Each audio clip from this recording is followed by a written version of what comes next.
Hi everyone, welcome to the channel code for education. ఇప్పుడు ఈ వీడియోలో మనం క్వాంటమ్ కంప్యూటింగ్ గురించి తెలుసుకుందాం. ఆల్రెడీ మనకి క్లాసికల్ కంప్యూటర్స్ ఉన్నాయి.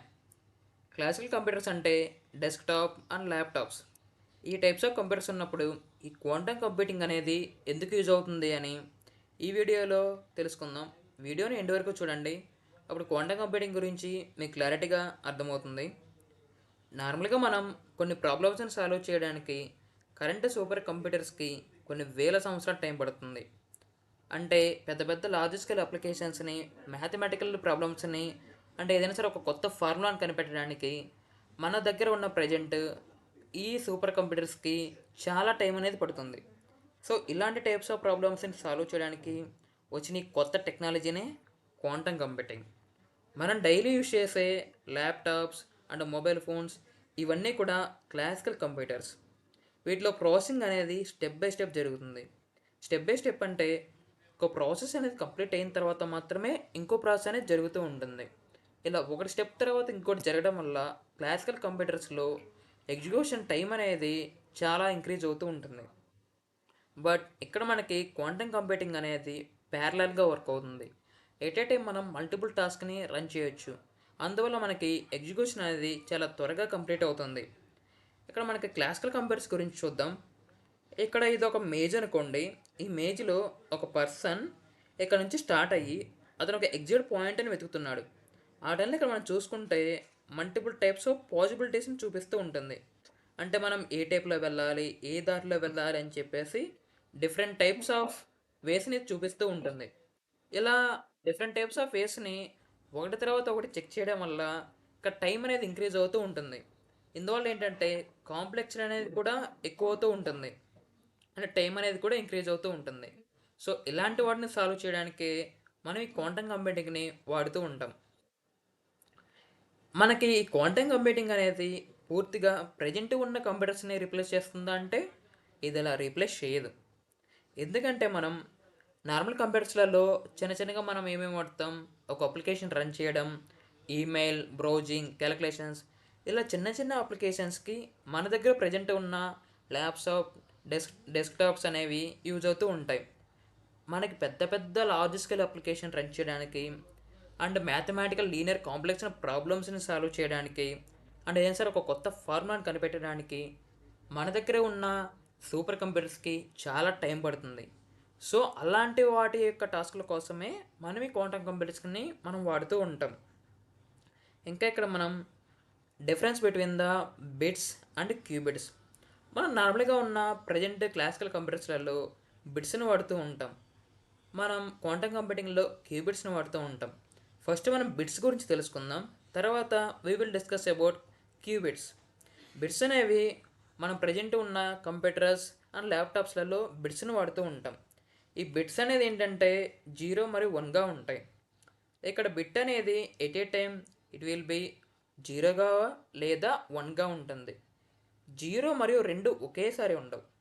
ఇక్కడ మనం చూసుకుంటే ఎగ్జాంపుల్గా ఇక్కడ 0 ఉంటే ఆఫ్ అని, 1 ఉంటే ఆన్ అని చెప్పేసి చెప్తాం. లేదంటే 0 ఉంటే నో అని, 1 ఉంటే ఎస్ అని, ఇలా మనం డిఫరెంట్ టైప్స్ ఆఫ్గా చెప్తూ ఉంటాం. బట్ ఇక్కడ మనకి క్వాంటమ్ కంప్యూటింగ్లో క్యూబిట్స్ అనేవి ఉంటాయి. ఈ క్యూబిట్స్ అనేది ఎట్ ఏ టైం 0గా ఉంటుంది, 1గా ఉంటుంది అండ్ 2 కలిసి కూడా ఉంటాయి. ఇలా ఉన్నప్పుడు మనం ప్రాబిలిటీని చెక్ చేస్తాం. ఇక్కడ మనం అసలు ప్రాబిలిటీని అసలు ఎందుకు చెక్ చేసుకోవాలి అని ఇప్పుడు మనం డిస్కస్ చేద్దాం. నార్మల్గా మనకి క్లాసికల్ కంప్యూటర్స్లో బిట్స్ ఉన్నప్పుడు అది 0గా ఉన్నప్పుడు డైరెక్ట్గా మనం ఆఫ్ అని చెప్పేసి చెప్పేస్తాం. మరియు అది 1గా ఉన్నప్పుడు ఆన్ అని చెప్పేసి చెప్పేస్తాం. బట్ ఇక్కడ మనము 0 మరియు 1 రెండూ ఉండటం వల్ల 1కి ఎక్కువ ప్రాబిలిటీ ఉందా లేదా 0కి ఎక్కువ ప్రాబిలిటీ ఉందా అని మనం ఇక్కడ డిస్కస్ చేయాలి. సో దానికోసమే మనం ప్రాబిలిటీని యూజ్ చేస్తాం. ఎగ్జాంపుల్ మనకి 0కి 20% ప్రాబిలిటీ ఉండి 1కి 80% ప్రాబిలిటీ ఉంటే మనకి ఎక్కువ ప్రాబిలిటీ 1కి ఉంది కాబట్టి తర్వాత మెజర్మెంట్స్లో మనం 1ని తీసుకుంటాం. ఇలా మనం బిట్స్ అండ్ క్యూబిట్స్ గురించి డిస్కస్ చేయొచ్చు. అండ్ సూపర్ పొజిషన్, క్వాంటమ్ కంప్యూటింగ్లో major topic is the superposition. ఈ సూపర్ పొజిషన్ వలనే మన క్వాంటమ్ బిట్స్ అనేవి జీరో, వన్ మరియు బోత్ స్టేట్స్ అనేవి ఎట్ ఏ టైం ఉంటాయి. ఇక్కడ మనం చూసుకుంటే ఒక కాయిన్ని మనం టాస్ చేసినప్పుడు క్యూబిట్ అనేది ఆ జీరోగా మరి వన్గా ఉంటుంది, అంటే హెడ్ అండ్ టైల్గా ఉంటుంది. బట్ క్లాసికల్ కంప్యూటర్స్ అనేది ఒక సైడ్ హెడ్ ఉంటుంది అండ్ ఇంకో సైడ్ నార్మల్గా టైల్ అనేది ఉంటుంది. ఇక్కడ చూసుకుంటే ఇది నార్మల్గా మనం హెడ్ అని చెప్పేసి చెప్తాం, ఇంకోటి టైల్ అని ఉంటుంది. బట్ ఇక్కడ మనకి క్వాంటమ్ కంప్యూటింగ్ అనేది ఈ స్టేట్లో ఉన్నప్పుడు ఇది హెడ్, టైల్ మరియు రెండు ఉన్నాయని చెప్పేసి మనం చెప్పొచ్చు. ఇలా సూపర్ పొజిషన్ అనేది క్యూబిట్ని ఎట్ ఏ టైం బోత్ స్టేట్స్ని రిప్రజెంట్ చేస్తుంది. And another topic is entanglement. ఇది కూడా మనకి క్వాంటమ్ కంప్యూటింగ్లో మేజర్ టాపిక్.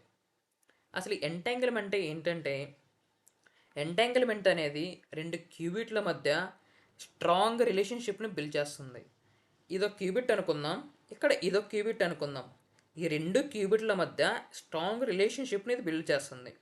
ఈ రిలేషన్షిప్ వల్ల ఒక క్యూబిట్ స్టేట్ అనేది మారితే ఇంకో క్యూబిట్ యొక్క స్టేట్ ఆటోమేటిక్గా మారిపోతుంది. ఇలా ఎంటాంగిల్మెంట్ అనేది బిల్డ్ చేస్తుంది. And another one is quantum computing work flow.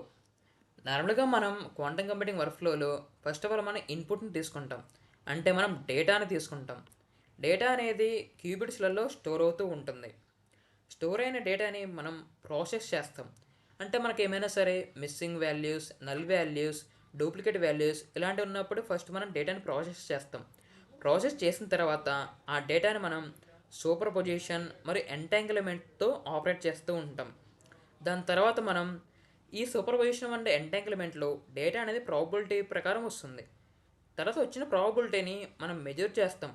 అది ప్రాబబిలిటీ అనేది 1కి ఎక్కువ ప్రాబబిలిటీ ఉందా లేదా 0కి ఎక్కువ ప్రాబబిలిటీ ఉందా అని మనం మెజర్ చేస్తాం. మెజర్ చేసిన తర్వాత వచ్చిన వాల్యూస్ని మనం అవుట్పుట్గా చూపిస్తాం.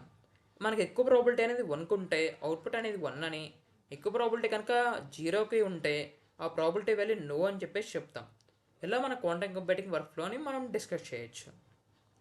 And next topic is turn years into minutes. ఇక్కడ మనం చూసుకుంటే క్లాసికల్ కంప్యూటర్స్ అనేది చాలా ఇయర్స్ పడుతుంది పెద్ద పెద్ద లార్జ్ స్కేల్ అప్లికేషన్స్ని సాల్వ్ చేయడానికి, మ్యాథమెటికల్ ప్రాబ్లమ్స్ని సాల్వ్ చేయడానికి క్లాసికల్ కంప్యూటర్స్కి చాలా టైం పడుతుంది. బట్ క్వాంటమ్ కంప్యూటింగ్ పెద్ద పెద్ద లార్జ్ స్కేల్ అప్లికేషన్ కూడా విత్ ఇన్ మినిట్స్లలో సాల్వ్ చేయగలదు.